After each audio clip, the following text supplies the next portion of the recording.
নবী করিম সাল্লাল্লাহু আলাইহি সাল্লামের কাছে এক ব্যক্তি এসে বললেন, হে আল্লাহ রাসূল, আপনি মদিনা রাষ্ট্রের প্রধান, এই রাষ্ট্রের অমুক দায়িত্বটা আমাকে আপনি দেন, আমি এটাকে সুচারুরূপে সুন্দরভাবে পালন করব। নবী করিম সাল্লাল্লাহু আলাইহি সাল্লাম তখন বলেছিলেন, ইন্না লা নুওয়াল্লি আলা আমরিনা মান তালাবাহ।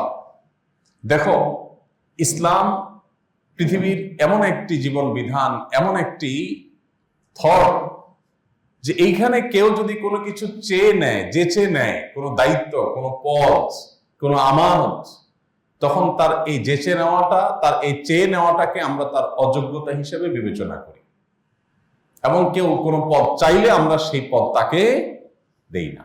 যদিও আজ পৃথিবীতে যে সমস্ত মতবাদ, মানুষের শাসিত হওয়ার যে সমস্ত সিস্টেম আছে, গণতন্ত্র বলেন, সবচেয়ে বেশি পপুলার, পৃথিবীতে সবচেয়ে বেশি প্রতিষ্ঠিত যে সিস্টেম দ্বারা মানুষ শাসিত হয়ে থাকেন, এই তথাকথিত গণতন্ত্রের মধ্যেও এই একই সিস্টেম আছে যে মানুষ ক্যান্ডিডেট হবে, সবাই তাকে ভোট দিবে, তিনি নির্বাচিত হবেন।